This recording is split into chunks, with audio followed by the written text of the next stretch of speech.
kasoo horjeeda qadiyada iyo midnimada khaatumo bartaas laga wada tooganaya ama isim ha ahaado ama wadaad ha ahaado ama habar ha ahaado ama dhalinyaro ha ahaado cid doona ha ahaado Assalamu alaykum wa rahmatullahi ta'ala idilkiinba meel kasta dunida daafeeda ka joogtaan waxaan idin rajeynayaa inaad nabad qab ku daawan doontaan fiidiyogan iyo caafimaad waa ilaa sool oo idin leh sidii hore iyo calool adeeg daraawiish guul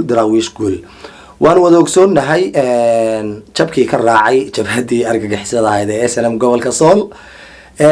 arinkaas ayaan rabaa in aan fariin yar u gudbiyo dadka reer Laascaanood bismillah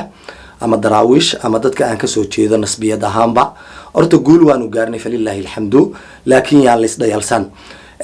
hal arin oo muhiim ah oo arin lahuba ah ayaan rabaa inaan gudbiyo insha Allah anoo fiidiyoogan ka dambeeysiin doona fiidiyooyo kale oo horgalada aan kaga hadli doono insha Allah fiidiyooyadaas oo waliba arrimo xaqiiq ah ku salaysan hadii codad ahaan lahaayeen iyo hadii muuqaal ahaan lahaayeen inta insha Allah fariinta halkan aan ka gudbinayo waxay tahay guul daradii jabhadda SNM ku dhacday kadib waxa ay soo dirsadeen baaq ah in muddo 2 casho ay daraawiishi ku soo tashtaan isimadooda iyo waxgaradkooda intaba 2 casho in ay daraawiish soo go'aansadaan inay kamid noqdaan jabhadda argagixisada SNM ama aanu oran karno hooyadii dhashay al-shabaab ama ay gooni u istaagaan arinka waxa loo saaray 13 guddi oo isimada dhulbaahanta kamid ah waxayna ka fariisan doonaan beri toole oo ah sabti gelinka hore halka marka waxa ka dhici kara inkastoo isimada ay mideysan yihiin inta israacday in horgalaana waa ay jiraan oo shaacin doona oo isimada kamid ah cid aan u aabayeelina ma jirto haba yaraatee waxa ka soo horjeeda qadiyada iyo midnimada khaatumo bartaas laga wada tooganaya ama isim ha ahaado ama wadaad ha ahaado ama habar ha ahaado ama dhalinyaro ha ahaado cid doona ha ahaado laakiin se shirka bari waa u dhundaloola waxa ka soo bixi doona waxaana ka soo baxaya guddigaas ee ku dhawaaqi doonaan in daraawiishi ay gooni u istaagto dhawaaqa markay ku dhawaaqaan maxaad filan doontaan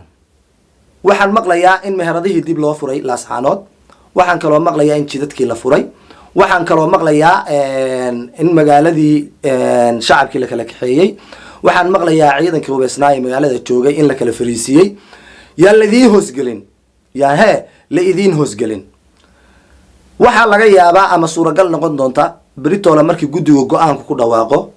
nimankan tuban duleedka magaalada Laascaanood inay duulimaad soo qaadaan ina taa ka digtoonaataan ta kale ay idin raacinaya waxa weeye ma ahayn inaad jidadka furtaan jid walba oo ay ka soo gali karaan jid walba oo ay isleedihiin waa ay soo mari karaa gaadiidkooda inaad dhammaan wada xidhaan ta kale aan idinkula talinayana waxa ay tahay nin gaari saaran waxa ka adag nin lugeynaya waad fahmi kartaan baan u maleynayaa nin gaari saaran ama 3F saaran waxa ka adag ama toogan kara nin lugeynaya marka waxaan leeyahay dhammaan waxa hub guryaha idin yaala dhammaan la soo wada baxay insha Allah biidmillaah alkariim bari toolana feejignaada bari oo ay ku beegan tahay maalin sabti ah si wacan ha loo feejignaado haday ganacsato ahaan lahaayeen haday dhalinyaro ahaan lahayd yaan la idinku sasaban maxaabiista la soo daayay yaan la idinku sasaban maxaabiista la soo daayay yaan la idinku marin habaabin marka fiidoogan waxaan u duubayaa oo kaliya waa digniinta in bari la digtoonaado insha Allah biidmillaah alkariim meel walbo aad isleedeen nimankaasi waa ay ka soo gali karaan hadee ma lacalaba waxa ay isbedelaan waa u muuqata inay isbedeli doonaane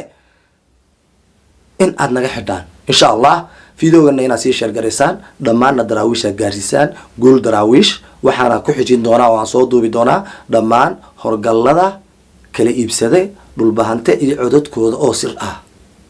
fiidoogan fiidoo ku xiga oo isla bari aan soo dhigi doona doo Allah awood la suura galiyo sida iyo